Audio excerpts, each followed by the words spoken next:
29. Which pair of policies are classified correctly? Not sure. Let's see. Policies to correct a balance of payments deficit fall into two categories: expenditure dampening and expenditure switching. So which policies are classified correctly? Expenditure dampening policies try to reduce demand, so people will buy less imports. Let's see. So maybe, so part A, yeah, an increase in the rate of income tax, that will reduce demand. So that's a good start.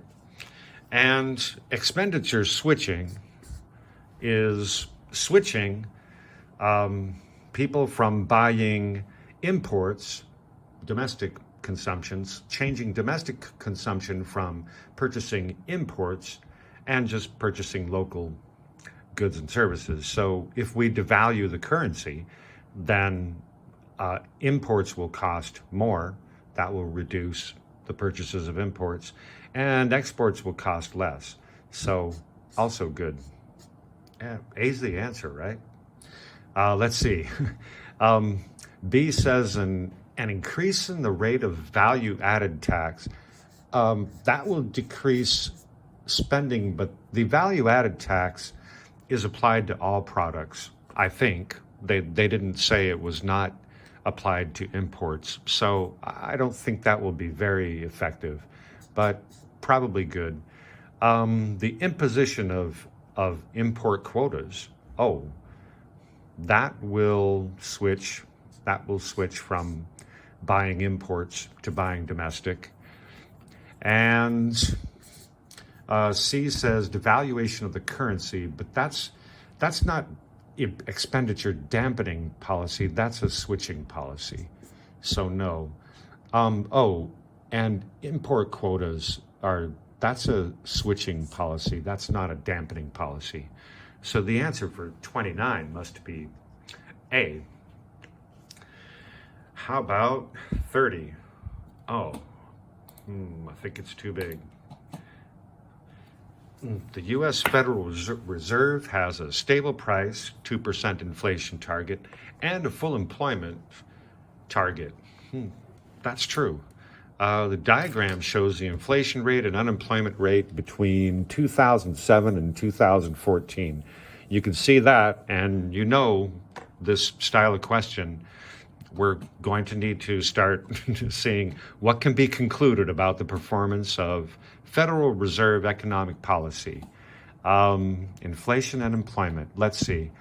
A says the continuing deflation meant failure in the inflation target.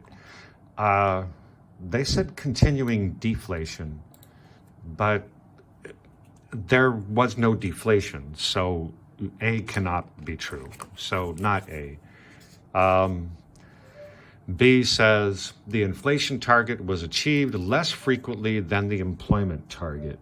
Let's see, the inflation target was achieved, well, they achieved the inflation target 2 times, so let's see, 2 times, and the employment target was achieved once. So no. So B cannot be true. C says the least successful period for economic policy was experienced in 2007. No, 2007 was pretty close to their inflation target, maybe very close. And gosh, unemployment was low, maybe too low. But let's see, clearly 2009 was much worse than 2007. So no, they said the least successful, so not true. D says the nearest to complete policy success was achieved in 2008. Here is 2008.